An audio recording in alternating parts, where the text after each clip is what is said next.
Welcome back, everybody, to another show with CruiseAway, the cruise and stay specialists here in Oz, with over 25 years of experience in putting together wonderful ocean cruise adventures with stays in some of the most fascinating parts of the world. It's Derek and Joe with you for 30 unmissable minutes of holiday planning with the biggest names in cruise. Certainly is, and we're spending this show with the cruise line that really set the template for luxury cruise voyaging dating back to the mid-1800s. If I said the name Samuel Cunard to you, I'm guessing you'll have some idea that we're living the high life in this show with Cunard, of course. Loved around the world, we have some of the most incredible ways to enjoy the opulence of these wonderful ships. Yes, it's going to be such a landmark show with Cunard offers. And if you like globetrotting, we have the most incredible adventure coming up later with the opportunity of meeting and sailing on all 4 of the Cunard Queens. And this is a first, isn't it? Yeah, CruiseAway. it is, yeah. On an epic, get ready for this, 64-night adventure. What? Yes, I'll say it again. 64-night adventure for May next year. That's already very popular, by the way, just saying. I can't wait to share this journey with you. It is coming up. Yeah, you're going to need a very, very deep breath for that one. It's I'll practice. Whopper. It's going to take up most of the show, in fact, but it will really give you a bird's eye view of the whole Cunard experience.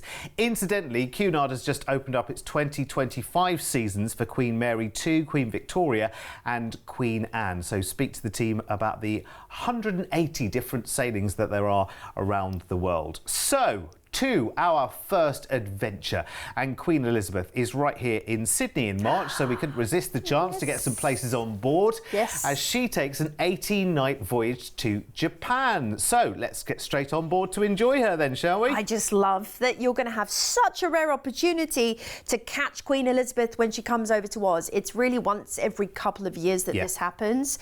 The Elizabeth I was fortunate to visit several times as a guest lecturer, loved being on board, very elegant and refined. She's slightly smaller scale than the Mary, who's the bigger ocean liner that does the transatlantics.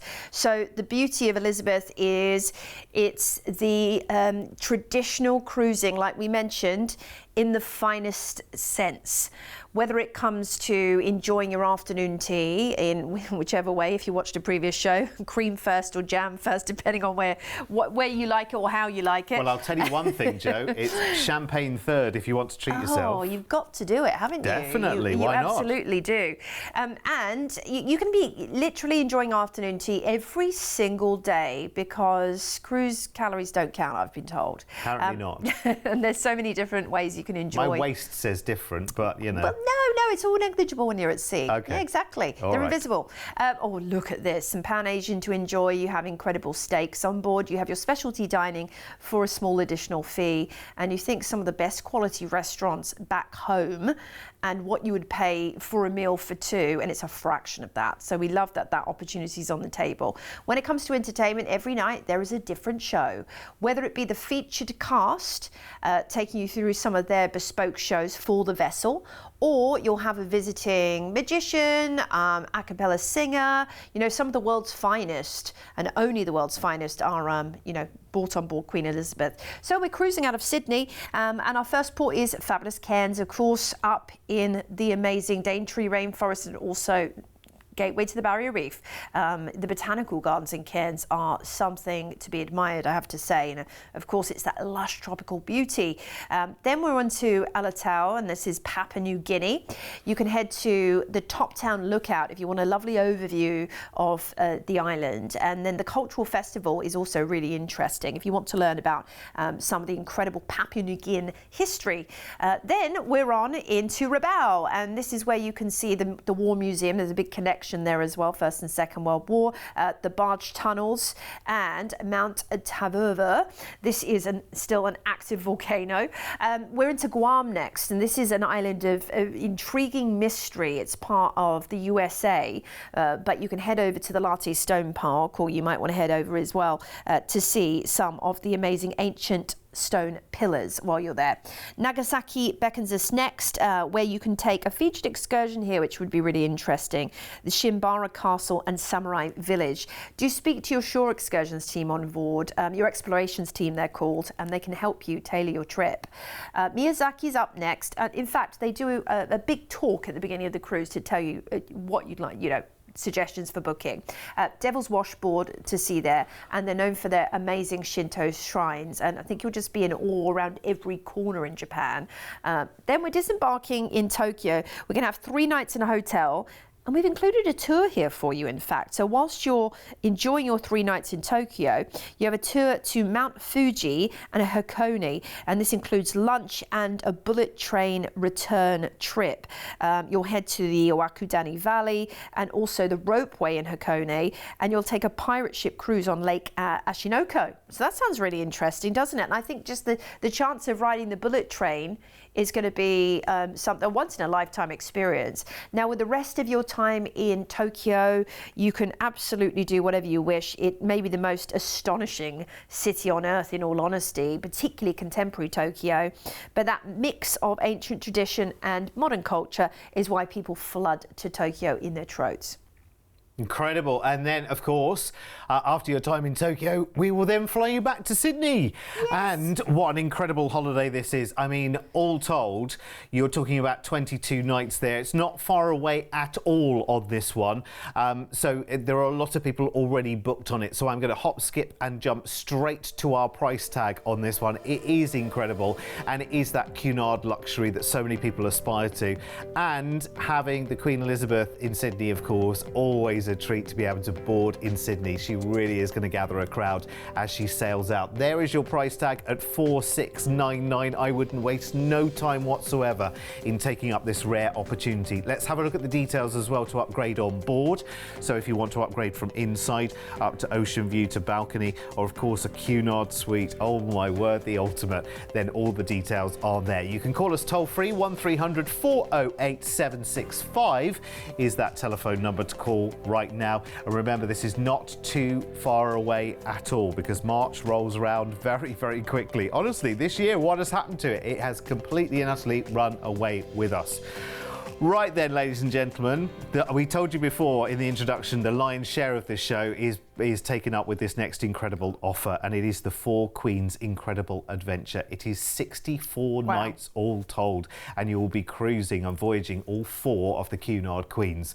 Right, have you got a deep breath ready? Oh my goodness, okay. Derek, this is an absolute once-in-a-lifetime experience, if ever there was one. Okay, let's get started then. 22nd Let's do of it. May. 22nd of May, we're flying from Sydney to Tokyo in Japan for a 2-night pre-cruise stay in this fabulous, contemporary, exciting city full of technology, intriguing history, and whether you want to go to a vampire or robot cafe or enjoy the Shibuya crossing, where up to 3,000 people cross the street at any one time. I tell you what, Tokyo will never disappoint. And of course, home of the best sushi on earth, it has to be said. But the bright lights will have you snapping pictures around every corner, drinking in the experience. It's time for Queen number 1. And here she is, the beautiful and elegant Elizabeth. You're going to be on board for 18 nights, and you're actually cruising, and this is such a great itinerary, from Japan to Alaska. How cool is that? I know, no what a trip, right? I mean, that's incredible. We saw Queen Elizabeth, of course, in our first offer, so you just get that little snapshot of the glory and the highlights. Now, I know, obviously, in the footage here, you're seeing everyone dressed up to the nines, because we are here on one of the finest cruise voyages there are available to book in the world. Yes. So a lot of people want to really lavish in that and enjoy that. But let's not forget that day by day, what happens during the day is very, very relaxed, very, very casual as well. You can have a great time. You can have wonderful upscale experiences during the day as well. We talked about the afternoon tea. We talked about... Yes, and you've got the winter gardens. You feel like you're in the Ritz. If you've ever been to the Ritz in England, I mean, that is that experience. Or Raffles Hotel in Singapore. It's luxury. It really is. And then there's the incredible, enrichment activities and lectures on board. They fly on world-class speakers in pretty much every subject imaginable. Yeah. Now you're heading to Alaska, so expect to, have that point of contact with some of the world's best experts when it comes to ecology and economy in that part of the world. This is going to be a fascinating itinerary as Yes. well. So this is all about what you are about to discover and the places that you are about to see as well. Heading across to Alaska. What a fascinating route as well. So out of the port for Tokyo. Exactly. We're into Hakodate in Japan as your first port, known for the famous ropeway. If you're not afraid of heights, I'd suggest heading up there and seeing some spectacular views over this port. The Sumo Museum is going to be worth a look as well. Next up, we're into Omori, known for its beautiful blossoms. We're here in May, so you're probably just going to hopefully catch those there. And you have that stunning Hirosaki Castle. I mean, just look right there, some of the beautiful buildings that are on offer to visit in this part of the world. Then we're into Alaska, Kodiak, named after the famed Kodiak bear. And in fact, you can go and visit them in the Kodiak National Wildlife Refuge. Well worth doing. Loads of incredible history there. Now, you're going to have a ton of scenic cruising in between the ports. We're on to Seward, Alaska. I really love this town. Very sleepy. They have the cannery there. They have lots of lovely hikes. And you also have the Kenai fjords. You can take a harbour safari to see some of the wildlife, including the otters and eagles. Then we're into Hubbard Glacier, and this is scenic cruising. You will actually get to see, this is one of the gems of Alaska. You might see those incredible glaciers carving as they hit the water. It is an amazing experience. Honestly, there's nothing like it. Icy Strait Point, this is actually where you'll get to ride the longest zip line in the continental US, right over the forest canopies, seeing those glaciers and mountains in the background. That is my #1 suggestion for your excursion in this port. Glacier Bay, again, more incredible scenic cruising in this national park, which spans over 5,000 kilometers. You might get to see some amazing whales, some, Dall sheep, wolves, bears, you name it. Then we're into Victoria, Canada, and this is a real picture box perfect port where you can enjoy wineries or just take a nice stroll into town. People are very friendly here. Beautiful botanical gardens right there as well.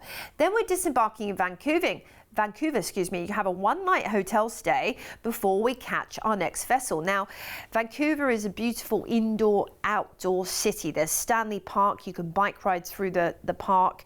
You can take it easy and head over to Granville Island to grab some incredible food. Lots of fusion cuisine in Vancouver. And you might want to do a whale watching tour or just take in a little bit of shopping. Oh, you're going to absolutely love it. So you've got a night in Vancouver, and then it's another flight actually next, Vancouver to New York. Yes. And then 3 nights in a hotel in New York, because you can't come to New York without spending a good couple of days there, can you?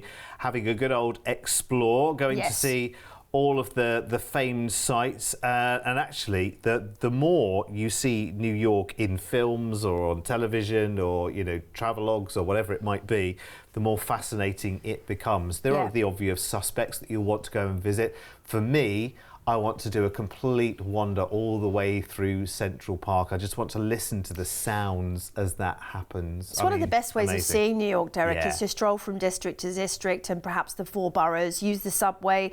Then it's time for our second queen, and she is the flagship, the Queen Mary 2. You're going to be doing an 8-night eastbound transatlantic crossing. This is iconic. This is the way cruising began in the first place, the way that so many started their new lives in New York if they're coming from Southampton and vice versa. So you'll actually get to tread the footsteps perhaps of your ancestors. I think that's incredible. And this is going to be this is the way to travel. So many people choose doing the transatlantic over a flight because they enjoy the indulgence of cruising on this. She's a liner. She's an ocean liner. She is not just a ship, and they're known for their dancing on Queen Mary 2. So they bring, honestly, world-renowned dancing experts and teachers, people that have been featured on major shows, come on board to teach. And if you are a dancing pair, this is going to be paradise for you. Yeah, for sure. You can be ballroom dancing every night, or salsa or tango, whatever you fancy. And once you finish your dancing at night,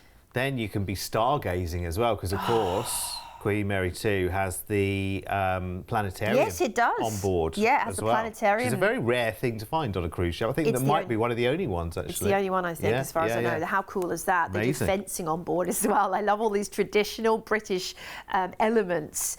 cruising under the Brooklyn Bridge as well as you are exiting, which is amazing. That's iconic. And then we're in Southampton. Brilliant. Now we're going to be disembarking in Southampton and we're going straight on board the Queen Anne. She is the newest queen in the fleet. She is brand spanking new. You're going to be on board for 7 nights, cruising the Norwegian fjord, which is a well-trodden path for Cunard. They're known for their Norwegian fjord cruises. So I actually did that one on the Mary, all around the fjords, which was amazing, my goodness. And actually getting to go on the Anne, oh, I can't think of anything better. This is wonderful. So you've arrived into Southampton from New York and you're literally from one ship to another, swapping one queen for another. And it's amazing. Absolutely incredible. Where you're going to as well, if you've never heard of the fjords of Norway, they are the most incredible sail. They're one of the most popular cruises there are in this part of the world, because it is all about breathtaking scenery. But talking of breathtaking, look at Queen Anne. Oh my gosh. Imagine strolling down, you know, on formal night through the grand lobby in your... by the way, this is the trip to pack the glad rags with you. Oh, Ladies, yeah, for sure. Dust off those sequins, gentlemen. It's time to bring the full-on suit with you, because you get to wear and enjoy it. I mean, how often back home do you actually get to dress up to the nines?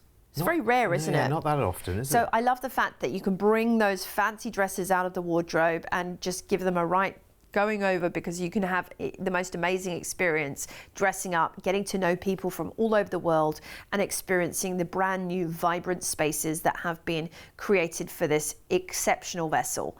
It's such an exciting... We're all buzzed about this new ship. Look at the furnishings there. I mean, look at how lavish the bathrooms are, for instance. I mean, this is Cunard, you know, showing off its finery, showing off its heritage of... what is it, 180 years or whatever, you know, back to its roots, but still very rooted in the traditional and the smart and the elegant, and, you know, just being that kind of cut above, known across the world and famed across the world. These cruises really do sell out very, very quickly. I'm not surprised. So 7 nights. Up to the Norwegian fjords we go. A day at sea sees us into Bergen, one of the most colourful and vibrant of all the Norwegian ports. I love taking pictures of those amazing houses, which are all unique and individual, and lots of great shopping, phenomenal coffee. Then we're into Flam, known for the Flam Railway. This is my #1 excursion pick. It's so cute, isn't it? It is so nice, yeah. It's like Toy Town. Well, you see a waterfall halfway up as well, which is wonderful. And of course, these are the fjords. Next up, we are into Olden, also beautiful port. Now, you've got the glacier right there, the Brixedal Glacier, and the cute little church just to stroll by and take those pictures. Tons of scenic cruising in between each one of these ports too, so you're going to be seeing fjords and glaciers as you go along. Haugesund, which actually features a lovely statue of the President of Norway there as well, and you have got again these cute little churches. You can really just while away your days enjoying pleasant strolls around the towns in Norway. We're back into Southampton, and we're going to disembark in London, of course, the capital of England. You've got 4 nights to enjoy London. Oh, I love that we're throwing in some time in London, because it wouldn't be a trip in this part of the world without that time in London. And we still have one more cruise to come, yes, you lucky people. But we needed a little bit of a breather and a little bit of a break, so a few nights in London should do that absolutely perfectly. Of course, there's loads to see. Go and see a lovely theatre show in the West End. Just enjoy the wonderful cuisine in London as well. It's brilliant. They have a massive Chinatown in London, which is just fantastic. London Eye right there, Tower Bridge, all these iconic sites perhaps you've been aching to visit for a long time. Talking of iconic sites, well, we're going to be visiting the Eternal City next. We're flying you into Rome. You're going to have 4 nights there. I love that you've got substantial stays in a lot of the cities that you're going to be visiting, and 4 nights in Rome is ideal. Now, you might want to just take it low key if you you know, it's been a bit of a whirlwind trip already, so you might want to spend some of that time, I don't know, checking into a spa. But let's not forget, it's called the Eternal City for a reason. We're talking over 3,000 years of incredible history and some of the best preserved ruins of the ancient world on the planet. There's the Trevi Fountain right there, and it wouldn't be a trip to Rome without at least 2 gelatos a day. Just saying. Absolutely true. And that pizza there, oh my gosh. Before another cruise. Yes. Our final queen we are visiting is the Victoria. How many people in their lifetime can say they've even visited one Cunard vessel, let alone all 4 of them? Well, this is an amazingly difficult package to try and knit together, yes, to be honest with you. And as you can see, it's involved a lot of globe trotting. Yeah. And it's only a couple of times every couple of years, I think, that kind of the right stars can align, if you like, yeah, to make a journey like this possible. Our team work incredibly hard to put something like this together, and you can see there are nice relaxing kind of, you know, pauses in the journey as well, because sometimes you can be a little bit overwhelmed by too many experiences, so there are nice pause points in this holiday as well. And this is kind of the denouement, if you like, because this final cruise on Queen There's the Winter Garden Victoria there. is a lovely relaxing 2-week voyage. Oh, perfect. And the nice thing about this is it's a change of pace. You know, you've seen a lot of sightseeing, probably, and now it's going to be cruising the Med, which is, again, you take it at your pace. Think like the Italians, I always say, which is they just...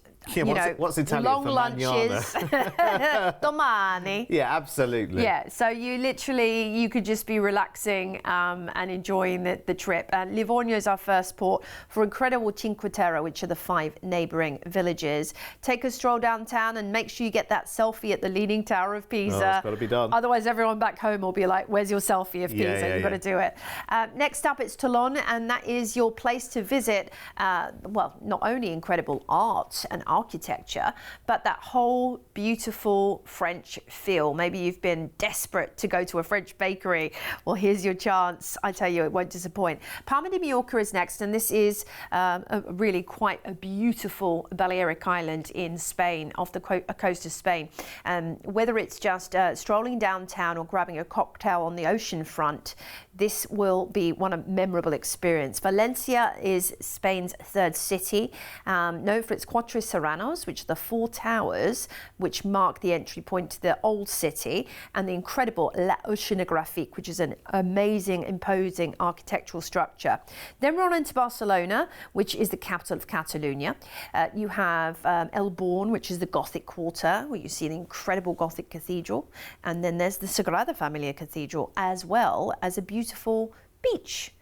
Alghero is next for you in Italy, where you can visit Neptune's Grotto, incredible ruins once again, or perhaps if you love Italian food as much as I do, it's going to be a case of strolling those streets, grabbing yourself a cannoli and a cappuccino and enjoying.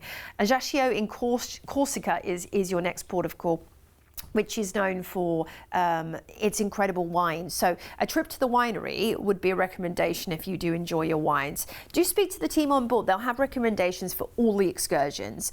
Before we hit Messina and Sicily for the amazing views that Mount Etna boasts. So you might want to head up to Etna, or indeed charming Taormina, which is a stone's throw away. Naples is your next destination, and this really does offer so much. You just have to be selective here. Is it going to be Pompeii, Capri, Herculaneum, or Mount Vesuvius? Now, you might do a little highlights tour, which will take in quite a lot. That's an option. We're disembarking in Rome, and guess what? We're not done yet with the Eternal City. You get a final day in Rome, and I very much think this is going to be dashing around getting those souvenirs for the friends and family back home time, you know, because you've got your one night before you head home. And there's lots to be found in Rome, by the way. It's known for its incredible shopping. And then you'll be packing up that case, heading to the airport, because your trip has finally come to a close. I tell you what, though, what a trip of a lifetime. It is ridiculous. I love this one. It's so extravagant. You've got away in May. You've not come back until, what is it, end of July? Crazy. Such a popular experience. As I said before, to try and get this to knit together in some kind of way is extremely difficult. And these are the last chances to book on this opportunity as well. So if I can, I'm going to try and bring it into a nutshell for you and do a bit of a shopping list and give you a price tag you will not believe. It's for May next year, and the price includes, are you ready? The flight from Sydney over to Tokyo in Japan, 2 nights in a hotel there, 18 nights on Queen Elizabeth, cruising from Tokyo to Alaska, a night in a hotel in Vancouver at the end of the first cruise, and then a flight from Vancouver to New York, 3 nights in a hotel there before cruise number 2, which is that 8-night voyage on Queen Mary 2 from New York over to the UK, the classic transatlantic crossing at sea, of course, arriving in Southampton, swapping Queen Mary 2 for the brand new Queen Anne, not even launched yet, 7-night cruise on Queen Anne up to the Norwegian fjords, back to the UK, then our 4-night hotel stay in London, that's included, and then the flight from London to Rome, 4 nights in a hotel there, then our 4th Queen cruise on Queen Victoria, which is 2 weeks of cruising around the Mediterranean. We come back into Rome, we've got another night in a hotel there, and then of course that flight from Rome back to Sydney, which I'm sure you will sleep incredibly well on, to be honest with you. Now, given that whole shopping list, it's a bit like the Price is Right now. What price do you think this will be? Because I will blow whatever you think out of the water, because our amazing team with over 25 years of experience have managed to make all of this happen. 64 nights of holiday for this price here.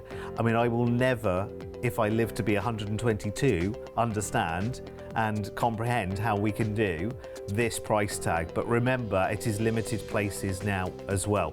You can also add to this an exclusive transfer package as well. It's mainly private transfers included, and if you want to add that to this, just to make life that little bit easier from getting to one place to the other, from airports to ports and hotels, etc., then do speak to the team. Let's have a look at upgrading as well, because there are many different cruises. So what we've done is combined all the cruise upgrades into one price tag, so then you can make a decision if you want to upgrade to ocean view on every one of the cruises, or to balcony, or to suite. There are the additional price tags on your screen as well. I do realise that's a heck of a lot to take in. We've managed to squash a 2 and a bit month holiday into about 15 minutes. So what we'll do is give you a very quick recap of everything that we are doing here, sort of day by day. So remember, it starts with that flight out to Tokyo in Japan. You've got some time in a hotel there. You've then got your first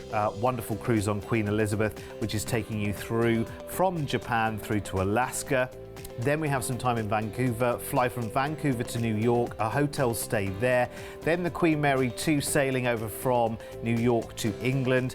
Then Queen Anne cruise up to the Norwegian fjords, some time in London, flying to Rome, and then a 2-week cruise at the end. Remember, on Queen Victoria is the 4th Queen on that adventure, ending in Rome, a night in Rome, and then your flight back to Sydney. And after all of that, I just want to say one word: Amen. Oh my gosh. That is one holiday, right? That is about right. How do we even put that into words? That is going to be absolutely monumental. This is going to be the defining adventure of your whole cruise career, if that's a thing. I'd love to see the pictures from that holiday, wouldn't you? Oh my gosh. I'd gladly sit round at yours for the slideshow of that holiday. You need to rent a movie theatre for that. Amazing. I mean, seriously. Listen, we're here every day on Gecko, 1 and 4 o'clock in the afternoon, with amazing holiday opportunities, so make sure you come back and join us again. For now though, take care. Mind how do you go?